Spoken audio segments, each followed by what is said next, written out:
Stranger Things is one of the greatest shows of the 2010s to 2020s. Possibly the greatest. But it's far from perfect. Season 1 opened strong, and the finale closed strong. And like my piano teacher used to tell me when I was a kid stumbling through recitals, the most important thing is to play the beginning right and play the end right. If you make mistakes in the middle, just keep going. Maybe nobody will notice. We noticed. Having said that, Stranger Things made a lot of mistakes on the way.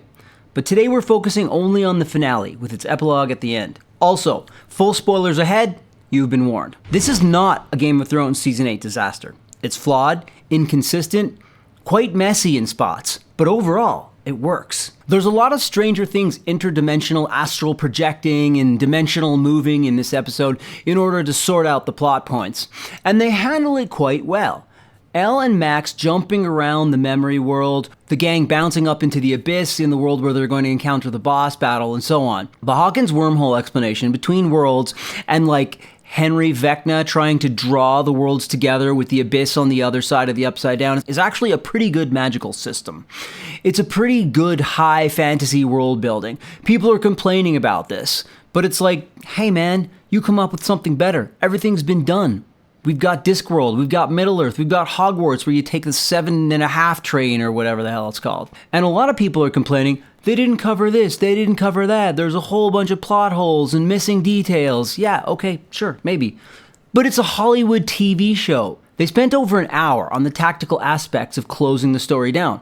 Yeah, there's no demogorgons, yeah, there's no bats, okay. They decided not to focus on that aspect of it. Whatever they did, they covered a lot of detail. Look at how complicated it is already. Near the top of the episode, they go straight back into Will's feelings. Actually, Mike starts at this time. He's with Mike on the radio tower, and they have a mini bromance moment. And he's like, I'm sorry I wasn't there for you. Yeah, I had to find my own way, but we can still be friends. Mike's like, no, best friends. I'm like, we're going off the rails already. Luckily, it's just a minor detail. So Hopper puts Elle into the submersion tank. She starts astral projecting or whatever she does. Max joins spontaneously from the wheelchair at the radio station. And the new girl from season 2, essentially her sister, Callie, jumps in with them using a blindfold to go into the meditative state. So the main thing they're doing here at the beginning is they're trying to deflect this incoming planet that Vecna's melding, and the gang needs to get up to the top of the radio tower to do it. But they need Elle to go in and neutralize Vecna. So eventually, Elle and Max find their way back to Vecna's dining room, where the kids are being held in trance. And everyone's posting pictures in the comment section of Millie Bobby Brown looking like Squidward from the Handsome Squidward episode with the gigantic jaw and chin and lips. Like, come on, respect the girl. She made the choice to do that, and she does a fine job in the show. It's not just a stiff face that can't act. She's doing her thing, and she's being consistent, maintaining her stoic, minimalist, laconic vibe. Remember when she came in at the very beginning of the show? She was barely speaking at all. It was kind of like Mike found E.T. or something. Then when they get into the dining room, Elle blasts Henry through the window, which saves them from crashing the planet into the gang at the top of the tower, as that was about to kill them. This enables the gang to climb into or onto the planet of the abyss. Now that's some pretty serious sci-fi maneuvering. So then during this kerfuffle with Henry and the children, and they're trying to escape back to the cave, Vecna goes to Hopper, who's guarding the tank for Elle. And he deceives him, like he's right there in front of them, warping his mind and stuff. Hopper shoots at him, and when he moves away, he's shot through the tank and apparently killed or seriously injured Elle. So he pulls Elle out of the tank, pulls her out of the trance, and then her and Max get pulled out of the memory world. Then Hopper's talking to Elle, and they kind of have a heart-to-heart where he's like, promise me not to sacrifice yourself for the plan, because he found out through Vecna, and now Elle and Callie are kind of like trying to hide it. So now Holly is leading the children away from Vecna, who's pursuing them into the cave, and she takes on a strong leadership role here. She's a well-developed character and really well acted. But then Henry comes behind them and he faces his demons. He makes it into the cave, actually gets through, and he chases them. So now back on the other part of the Abyss world, Will is going to engage in the mind battle. He's going to use some of his new gay powers to find out what's going on with Henry, which is what I predicted in my last video. So then the military kind of corner and capture Hopper. Then Murray, who's also in the building, just above them, blows up a helicopter, just like nukes a helicopter with a grenade. So then in the blast of the helicopter, Callie gets shot in the gut and she bleeds out, or that's what we think. And this is a feat of sci-fi that I wish they would have shown, but it might have been just too ridiculous. Elle then jumps to the Abyss planet via the hovering rocks in the sky with her magical psychokinetic strength. But like, we don't see it happen. And that would have been like some real Evel Knievel type Daredevil stunt. She would be the only one that would actually one-up Legolas in Lord of the Rings. Like, I jumped over 3 elephants, oh, well, I jumped to another planet.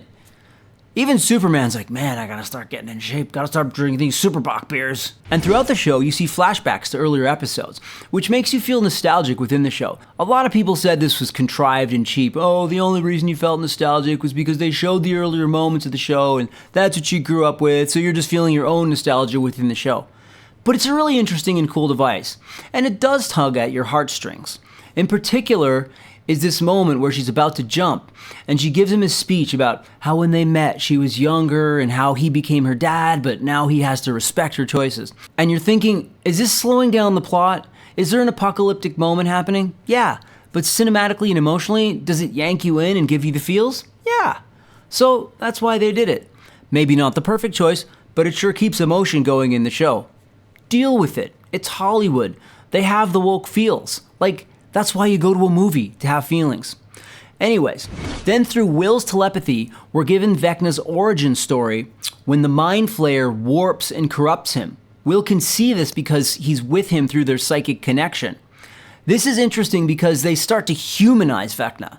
Henry witnesses the memory of his childhood in the mine shaft. Will is shocked that they had similar origin stories. Will says, "It was never you." Henry replies, "Leave me alone." Will is being all woke and feelsy. He's humanizing the villain. And this is where it really hits home. He says, "You were a kid, just like me." And then we realize that well-constructed villains have an origin story going from good to evil. Henry was once supposedly a good little boy, just like Tom Riddle was a gifted, charming boy before abandonment issues drove him mad, turning him into Voldemort. How Anakin Skywalker, a gifted young Jedi, turned into Darth Vader. Mike even says, "You're like me. You're a vessel. You can help us fight it." And he's even trying to bring him back. And the actor Jamie Campbell Bower does a great job here. You can see the conflict in his eyes and in his mind, and he's remembering this, and Will's trying to bring him back. That inner conflict in the villain, that's solid Hollywood literature type writing right there. It's multi-dimensional character structure. But he's so far gone that he's staying on the dark side. He says, "The Mind Flayer showed me that the world is broken, that man is broken. I'm staying here." And in the end, we find out that Vecna really never takes the bait, and he's evil to the end.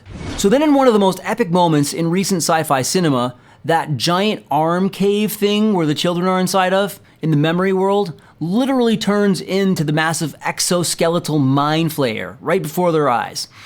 Thus begins the boss battle. Now we're in like Diablo 3 territory. You know, we're playing the video game. And this is happening while Will and Henry are having this psychic mind wrestling. It's quite a juxtaposition. So then you see this rock smash the Mind Flayer in the side of the head. You realize that Elle jumped onto the planet and like is psychokinetically throwing rocks at this gigantic monster. And visually, these scenes are just stunning. It's just as cool as anything in the original Star Wars. And Elle blasts a hole into his neck and then jumps inside of this hive mind thing or whatever to go and destroy Vecna face to face, who's doing his vampire bat thing inside of there. And then Dustin nerds out and he's like, "Let's chip away at its hit points." It's like a D&D reference. I mean, they literally said what they're going to do, and then everybody online complained when they did it. Oh, they killed it too easily. They have a battle plan. That's what you do in Dungeons & Dragons. That's what you do in these video games. They're staying in nerd form. This is how you would take down a giant enemy in a video game. Your party flanks it from all sides. You got fireballs, you got flare guns, different types of projectiles that you're throwing at it, and you chop away at its hit points. They used the trope of video game boss battles. It's very entertaining. Stop complaining. This is sci-fi fantasy cinema. We're not watching Shakespeare. And then, of course, Nancy volunteers herself to be the bait. She becomes Nancy Rambo, shooting hundreds of rounds of ammo into it. She's Ramboing the snot out of this monster, and she's the boss. It's the two girls who are the toughest people, and the girls take the lead and kill the bad guys. That's Hollywood. This is a big bone of contention with the Hollywood girl bosses or whatever. The show is really guilty of that on a lot of fronts. You've got Linda Hamilton, who's the girl boss of the military. Karen Wheeler becomes heroic in the hospital right after she's severely wounded. Holly is basically the lead character now. Robin is the brain figuring everything out for everybody. Like, women are dominating the series, and it's overkill. Totally unbalanced, especially considering it's a series about 4 boys growing up, at least originally. So anyways, now we have this weird three-way battle inside of the Mind Flayer with Vecna. Elle is fighting him, and also Will is fighting him from the other side. Well, this is an epic battle scene with lots of firepower going on, and it's really fun watch. So now Vecna gets impaled on like a Mind Flayer tooth or whatever by Elle on the post, and he's dying, and everybody's there, and they rescue the children from the cocoons, or whatever the hell that is, and they just cut them out of the damn tentacles, and then the kids just puff out a gray smoke bomb out of their mouth. It's like, hey bro, you've been smoking too much Mind Flay. Oh man, it's so good. Like I was sitting in that cocoon smoking my Mind Flay. Why did you interrupt me, bro? I was tripping. And then Joyce goes and hacks Vecna to pieces and chops off his head. It's like each strike is based on one person that he killed in the past. It was a little bit of a forced and mechanical execution, but it makes you feel it. And in that way it works. It's like she's thinking, this hack is for Barbara, this hack is for Eddie, and they could have done something different, but this brings it home. They show each person suffering from Vecna's evil throughout the series. So you get this double energy of like remembering the show, as well as all the pain they went through. So it's a pretty astringent and cathartic moment. Now everybody complains that they defeated the Mind Slayer and Vecna too easily, and that's probably true. But we're the good guys. Good guys win. You know, in Hollywood, bad guys have bad aim. We're supposed to be the winners. We're the good guys. Come on. No, but it's fake. Oh, so when Legolas rides the shield and decapitates 10 orcs at once in the Battle of Minas Tirith, is that fake? Nobody complained. Yeah, it's movies, dude. It's like, hey, surprise. It's called, you know what? You ever realize what the definition of the word fantasy is? It's not real. I used to know this comedian from the local comedy scene, Pete Holmes. He probably wouldn't remember me. He became pretty successful now. One of the early jokes at the open mics he used to say, he'd be like, look at the Incredible Hulk. Look, he's red now. He's supposed to be green. It's like they're just making this stuff up. Pete Holmes, not me. The fact that the Upside Down isn't threatening anymore when they drive back in the trucks and get back there, and it's kind of like, oh, we're home. I guess that does kind of suck. But I guess what they're trying to do is they're trying to make things a little less complex because they're trying to keep the story flowing, and they have to wrap things up and not add another 2 hours or 2 more episodes. And so they made these choices, like the Upside Down isn't going to have a ton of interference and danger now. Like, we've explored that, guys. So then Murray rigs up the place to blow up by tripwire. It trips off explosions when they play Princess Purple Rain, and when it gets to the end of the album, it's going to blow the place up. So they drive through the edge of the real world, and then their tires explode, and the military is waiting for them there. They booby-trapped it. They capture everyone from the trucks, but somehow Elle gets away. She's not there. She's in the truck on the way there, but when the military pulls them out, she's not there. Later, she's seen standing on the other side of the boundary to the Upside Down. So the military is like, where's the girl? She's not with them. So she apparently teletransported. But Mike actually explains this later after the fact. So they realize she's there on the other side of the boundary, and Mike runs over to her, and they have a psychic conversation in the void. And she's telling him to thank everybody for helping her, and he's begging her not to do it because everybody knows that she's gonna try to sacrifice herself now. And she's saying, please understand my choice. And then we have the review of the entire Mike and Elle relationship from the beginning of the show. Another heart-wrenching moment. Then she tells him she loves him and she'll always be with him, to the soundtrack of Purple Rain, which is pretty intense. So then the Purple Rain record spinning on the platter is coming to an end in the real world on the explosion rig.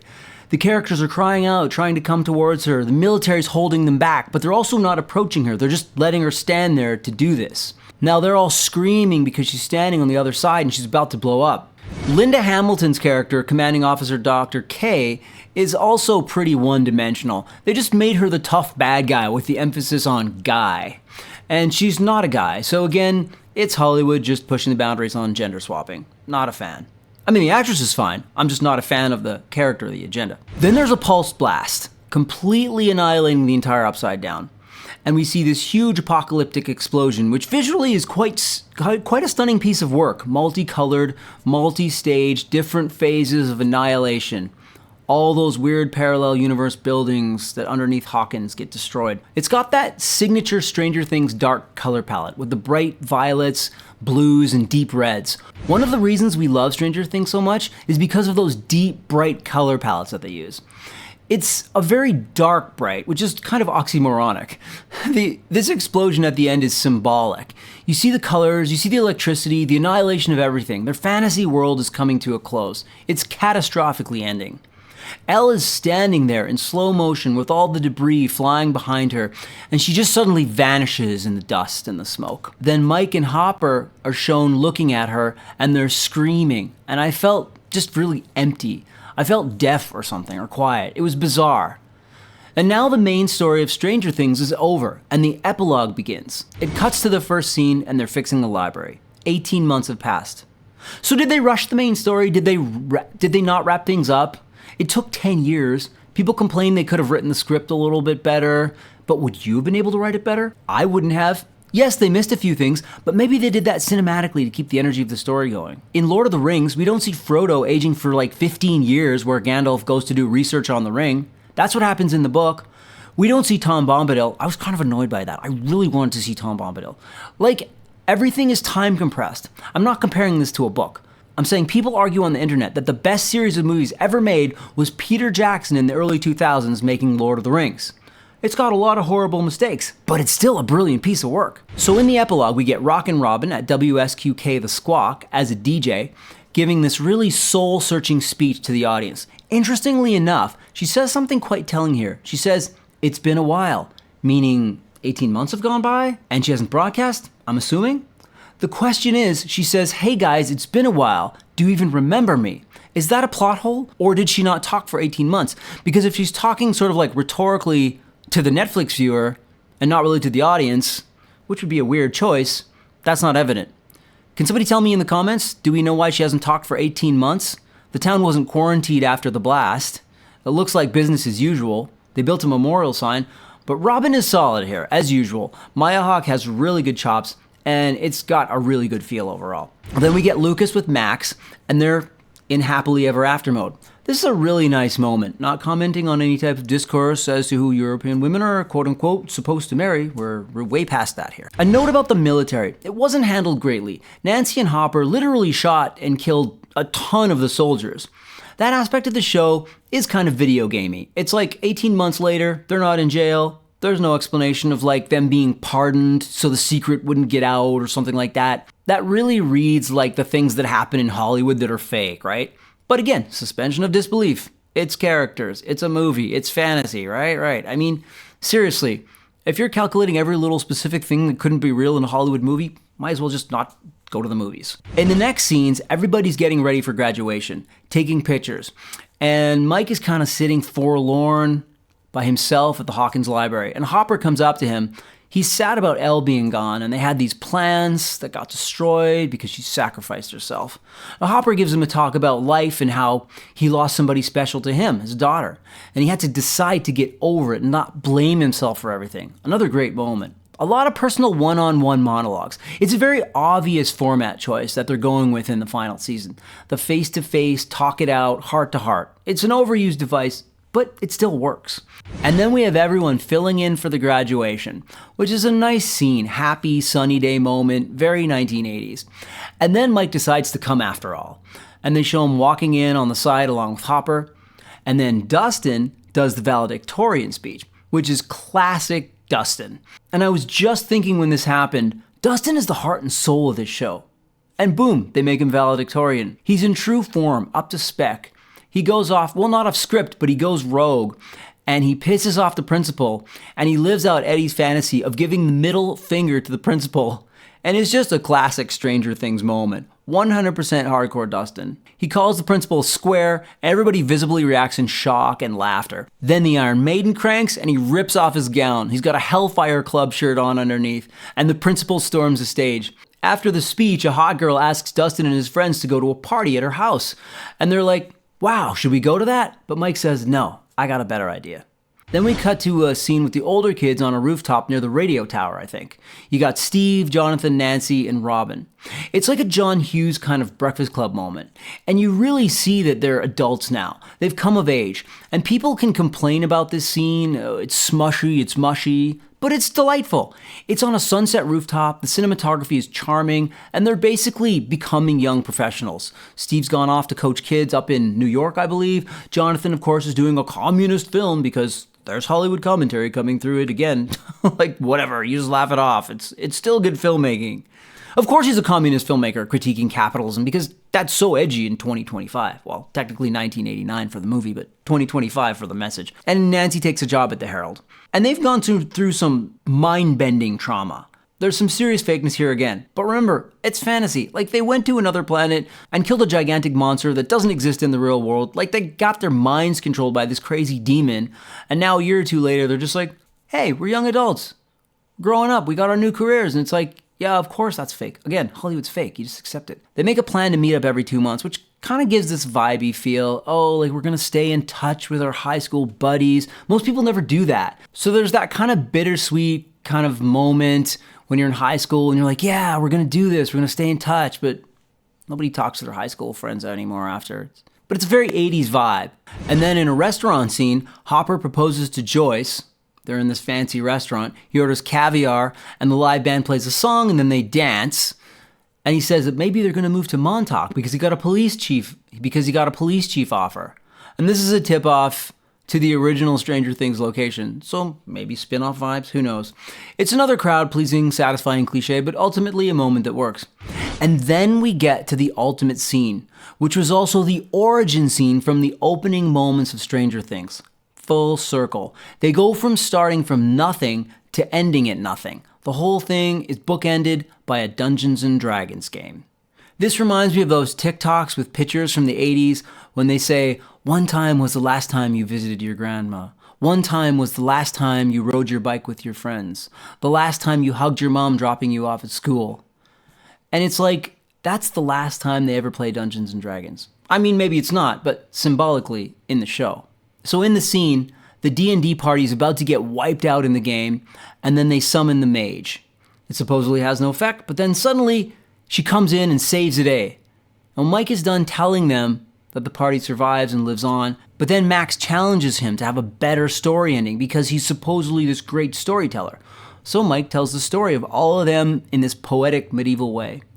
One story, for example, is Will finding a boyfriend and they show him in a sports bar just waiting. A guy arrives and then he's on a date. Very happy moment for Will. And then this is where this ending moves into the realm of legend. This is where they really made this show rock in the last 5 minutes of the entire series. They ask, what about the storyteller, aka Mike? Oh, he keeps telling great stories, and then he says there's a story he can never tell. The story of the mage. He can never tell the real story, and they become intrigued. When she cast Sunbeam, she expended the last of her energy, and then she vanished. But does anybody remember how she cast that spell? Will realizes she couldn't have used her magic in that moment. Mike suggests that the two sisters devised a plan. The mage and Callie, her sister.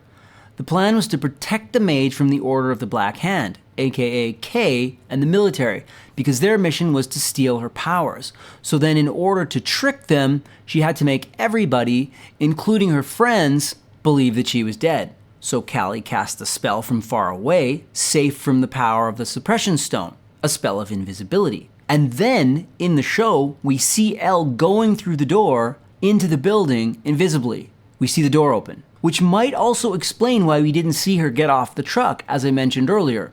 Elle was turned invisible getting off the truck, went into the building, and when everybody was standing there looking at Elle vaporized with the rest of the Upside Down, was actually witnessing an illusion that was created by Callie. So then Mike says, but once she escaped, the sister cast one final spell. The mage we saw die was only an illusion, but nobody knows where she went, and no one will ever know. This is the keystone to the amazing ending. That right there is why they ensured, if they don't screw this up in future productions, that people around the world of all generations and all ages will want to stay in the realm of Stranger Things.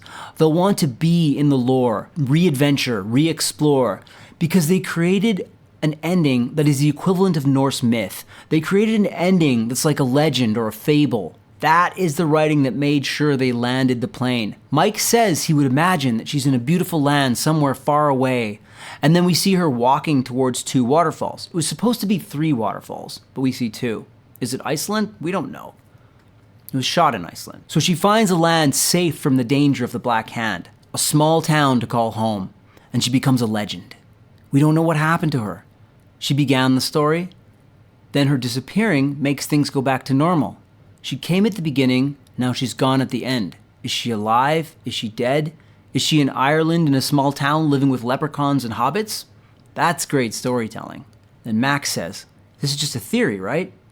Lucas, how do we know it's true? Mike, we don't. Perfect. Leave it open to the imagination and wonder. And then Mike says he believes it's true. And they all say one after another, I believe, which is the affirmation of the storytelling itself. It's an affirmation of the genre of fantasy. It's an affirmation in the show that you believe in fantasy and you live an enriched life. That's why I think fantasy is the greatest genre. That's why I think sci-fi and fantasy is the most exciting thing. Because as gay as it sounds, and the show is pretty gay, it's like waking up every morning and looking out your window in the meadow and imagining just over that hill, maybe there's a unicorn prancing in the sun. Maybe there's a leprechaun at the end of a pot of gold. Maybe down the way, 3 towns over, there's a dragon in a cave who can actually breathe fire and fly in the sky. This is why we watch fantasy. And that affirmation of I believe is a much stronger and bigger point than just I believe Elle is still alive. It is I believe in the power of magic. I believe in the power of fantasy and the great storytelling. That's the larger metaphor. Now, who's reading that meaning into it? Me. I'm telling you that. I don't know if they meant that. That's what I choose to believe. I believe. I'm interpreting it that way. And I believe that I'm right. So, So they're in this deep moment and they're pulled back into reality. Karen, the Wheeler mom, opens up the door and calls them up for lasagna. And then one by one, in slow, deep emotion, they put their D&D player character books back on the shelf. And they leave the scene for the final time. And this, as I said at the beginning of the video, this ending, this summation, as well as the whole 1980s sci-fi fantasy encapsulation, is why I believe this is the greatest TV series of the mid-2010s to 2020s, despite some major flaws in structure and execution. And then the younger sister's generation comes down and takes over the D&D table for the first time, and they're learning to play. So it's passing the torch down to the newer generation. Symbolic. It is noticeable that 3 of the children are girls and only 2 of them are boys. And as we all know, it's young girls, not young boys, who love to sit around and play Dungeons and Dragons. And then Mike watches his younger sister and friends, smiles, turns from the camera, goes up the final steps, closes the door, and it fades to black. This closing of the door is symbolic that this was our story. Thank you for watching. Please exit through the left or right under the exit signs. I hope that what they meant by closing that door and fading out is that there is going to be no more Stranger Things. Why? Not because I hate it. I just said it's the greatest series. But because they've done the most and the best they can with it. For them to continue on would be like we're going into this endless Marvel universe again, right? Like it's just one sequel after another, but everything becomes meaningless after a while. It really says, guys, thank you so much. We won't see you later. Enjoy your life. Enjoy your fantasy. And when David Bowie came on and it faded on the closing door, I got that same feeling like when the movies went down in the 80s. The Karate Kid, E.T., The Goonies. I was like, I don't want it to end. I want to watch it again. And that's what we did. Me and my friend Jeff watched Raiders of the Lost Ark 52 times in 1 year. I never counted, but we went every frickin' week. And there's 52 weeks in a year. And that movie stayed in the theater for a whole damn year. But like when he closed that door, I was like, after all the crap they pulled, and all the plot problems, and all the woke lecturing and messaging, they closed it off with me going, oh, they left open loops. They made us want to see more. Here's the other thing. Original concept, original story, original lore, original world building. Cobra Kai is based off of Karate Kid. Oh, we're bringing back Ghostbusters. Marvel to infinity. We're making the book into a TV show. Game of Thrones. There's probably not going to be a better series in the 2020s. Yeah, they screwed up a lot, but it's going to be hard to top. Remember, it started pre-2020, pre all of the hardcore Hollywood lecturing. It has the credibility baked in from before, from being a pre-woke legacy franchise. You've heard how now we've gone into generations where people can genuinely say our parents had a cooler generation than us. Like in the 80s, kids thought the 60s were cool. But they didn't think like, hey, that's better than what we have now. They were saying, no, the 80s is awesome. It's the best. Like Van Halen was awesome. But if you look at Stranger Things and what they've done with the 80s, the kids today, The Gen Z, their parents, arguably Gen X, had a cooler generation than them. And that's kind of wild to think. It's like, oh man, we grew up in the boring times. They had the cool music, cool TV, cool pop culture. And we got crap. And people saying the humor is cringe, they weren't there in the 80s when that type of humor flourished, and which Stranger Things captured perfectly. It was like a reverse time capsule. They captured a slice of time from decades after it was gone. And that alone is a monumental feat. That fact alone, that it hit so many generations, is due to the decade they chose and how they did it. It appeals to Gen Z through anemoia, the nostalgia for a time or place before you were born or that you didn't experience. It pretty much instigated the 1980s revival. It charted Kate Bush almost 40 years after her song, and it appeals to Gen X because they lived through it and went, yes, I had that bike, we had that couch. That long tangled telephone cord, that D&D book. That's how it really was. A retroactive time capsule. I'll be back. Hey, check out my Motley Crue Stranger Things t-shirt.